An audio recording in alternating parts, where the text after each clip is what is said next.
Ma'am, good afternoon po. Good afternoon, yes. Mag-a-apply po sana ako ng trabaho. Kung sakali po baka may bakante kayo. Patingin ang resume mo, please. Your good name? Ray po, ma'am.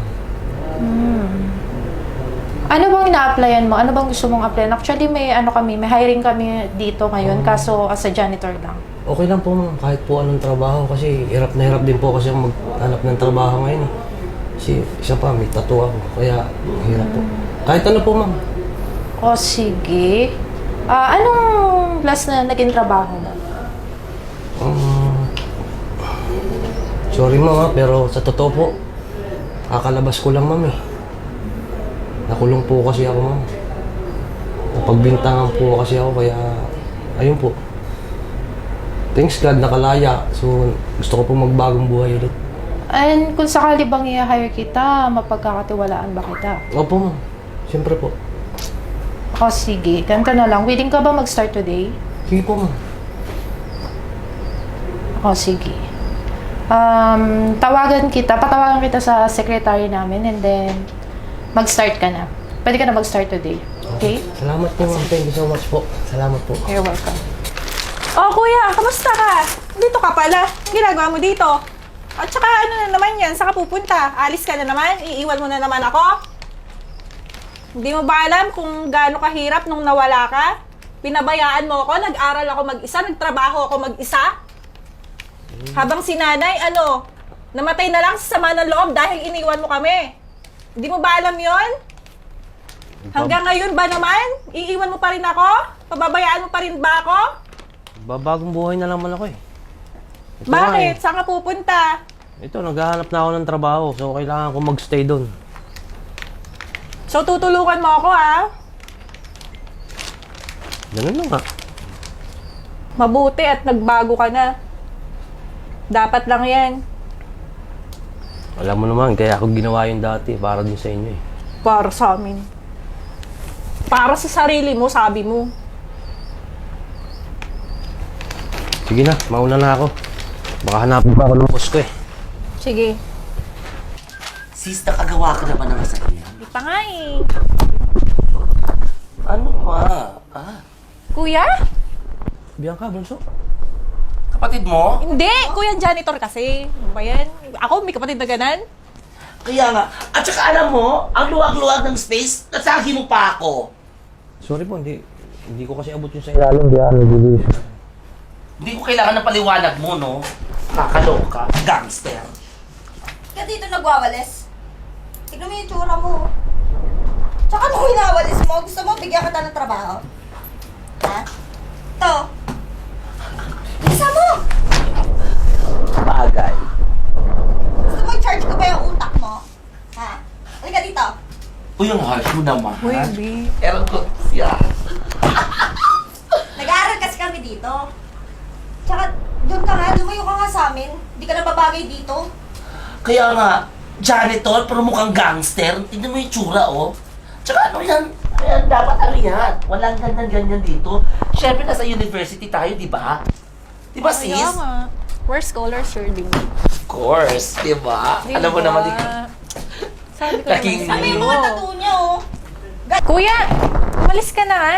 Kuya janitor, ah. Baka Yes. kung ano naman ang isipin nyo dyan. Uy, wait. Umalis ka na. Tsaka, pagbalik mo dapat maligo ka. Baho-baho. Naangin niyo din. Diba?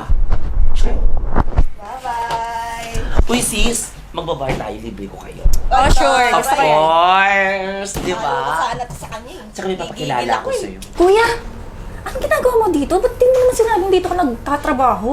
Oh, dito ako nagtatrabaho. Bakit? Ay naku, sinasabi ko sa'yo, wag mo akong tatawagin kapatid. O baka malaman nila na magkapatid tayo. Naku, masisira ako dito. Alam mo, scholar ako dito. Tapos malalaman nila may kapatid akong ex-convict. Ano ba yan? Tsaka huwag kang mag-alala. Hindi ko naman nahayaan na mapahiya ka dahil malaman nilang may kapatid kang ex-con. Tsaka nagtatrabaho ko ng marangal. Oh, Bianca, ba't nandito ka? Tapos na ba ang klase mo? Ma'am, may papasuyo lang po sana ako kay kuyang janitor eh. At saka parang narinig ko tinawag mo yung bago nating janitor na kuya. Magkakilala ba kayo? Ah, hindi po. Kuya, kasi kuyang janitor. Ako, kuya janitor kasi bago lang po ako. May papasuyo lang po kasi may naiwan pa kasi siyang kalat sa room namin eh. Akala ko kasi magkakilala kayo. Hindi po. Narinig ko kasi. Sige po, ma'am. Linisin ko lang po. Sige. Ako din, ma'am. Babalik na ako sa room ni class. Sabi po.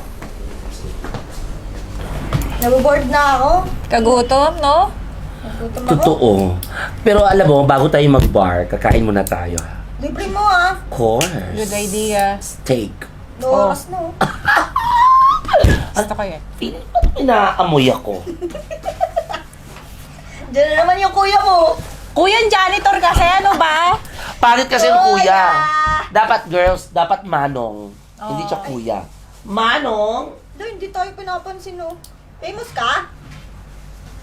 Dah. Kuya. Ano siya? Ay, shot na. Gangster talaga, no? Pero sa totoo, wag mo siyang tawagin kuya. Dapat manong. Kasi pag janitor, manong. Hindi na babagay sa kuya. Kasi pag kuya, kapatid. Magbabiral to. Ata. Kuyang janitor! Tara na! Janitor, linisin mo yung kalat ko! Ah! Tara na! Sabihin mo, kuya! Ano ba? Kuya, janitor kasi. Tara na. Tara na, guys. Kukulit mo. Check!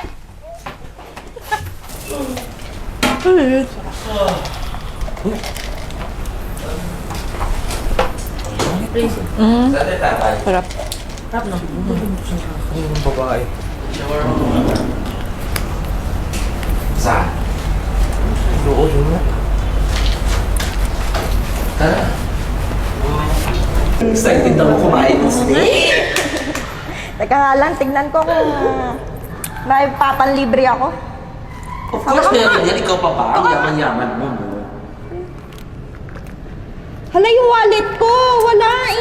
Nilagay. Tignan mo nga! Check mo mabuti. Wala yan. Saan mo nilagay na naman?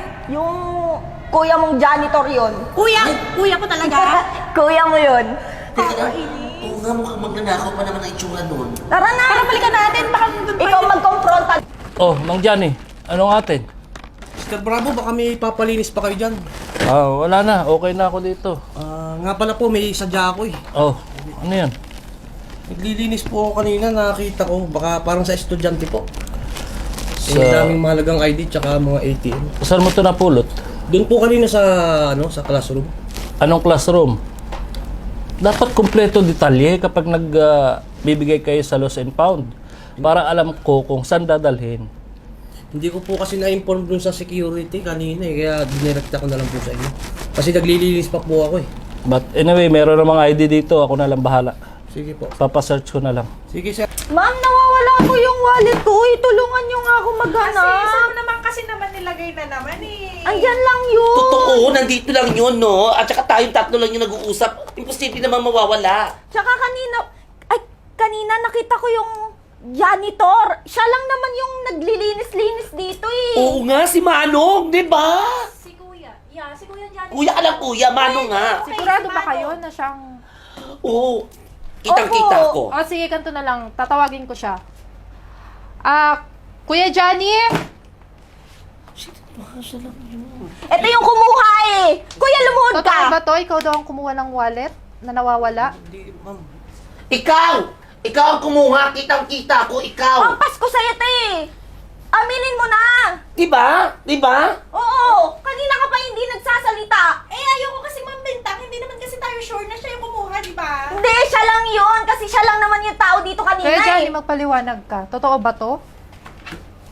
Ma'am, Ikaw, pinasok kita dito sa school na to dahil pinagkakatiwalaan kita. pero wala naman po akong kinuhang gamit nila eh. Sinungaling! Ikaw! Ikaw ang kumuha! Tignan mo yung itsura mo, oh. Mukha ka pang gangster. Kapkapan na lang natin siya. Oo. Kapkapan. Pero hindi, ayoko siyang hawakan. Ang dumi Ma'am, na. kayo na akong bahala dyan. Hindi pwedeng mawala Bianca. yung wallet ko. Tsaka, Bianca, bakit hindi mo ba kami tinutulungan para ipagdiinan tong janitor na to, low life? Shoo! Hindi ko naman kasi talaga alam. Mamaya, hindi siya yung kumuha, di ba? Eh bakit kahit na siya yun eh? Mukha Bianca. pa lang eh. Tsaka Bianca. tayong tatlo na... Wait. Akala mo ba hindi ko pa alam? Una pa lang nung nahuli ko kayo ni Kuya Johnny na nag-uusap, alam ko na kuya mo siya. At background check ko na rin ang kuya mo. Kuya mo yan? What? Kaya pala. Ito So ngayon, kung ipagtatanggol mo pa tong kuya mo, mapipilitan akong tanggalin ka dito sa school at tanggalan ka ng scholar. Ma'am, wag po. Ako na lang po yung tanggalin niyo, ma'am. Anong kaguluhan to? Yung wallet niya! Ninakaw Yung nito! wallet ko, sir! Ano, ninakaw niya? Hindi naman po ako magnanakaw. Ex-con po ako, pero hindi po ako masamang tao. Ex-con ka, kuya? Tama na Mang Johnny. Si Mang Johnny? Opo. Oo, totoo. Sabi Si ko Mang na eh. Johnny ang kumuha ng wallet na to Ayan po. at sinorender niya sa akin ng buong puso para mapabalik sa may-ari. Tingnan nyo, hinusgahan nyo ang tao. Bilang isang dean ng paaralan na to, hindi ako makapapayag na papalampasin ko ang pang-alipustanin nyo sa tao. Pasensya na po, sir. Di Si Mang Johnny, nagbagong buhay.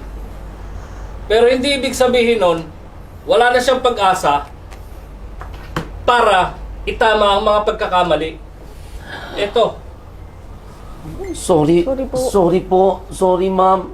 Sorry, Mang Johnny. Kuya, sorry po. Ano, Bianca? Wala kang sasabihin? tsaka Bianca, bago ka magsalita, bago mo sana ikahiya ang kuya mo, sana tiningnan mo muna yung kagandahang loob ng kuya mo. Bunso, sabi ko naman sa'yo, di ba, magbabago na ako. Ayoko lang naman din mapahiya ka sa mga classmates mo eh. Kaya tinanggap ko na hindi mo ako kuya. Pero hindi ako masamang tao, nagbabago na ako. Ayun din kasi nga natatakot po akong mawala sa kanyang scholar ko kaya ayaw kong malaman yun na may kuya akong ex mo. But anyways, ang mahalaga sa pagkakataong ito, meron tayong natutunan na hindi dapat basta-basta humuhusga na walang basihan.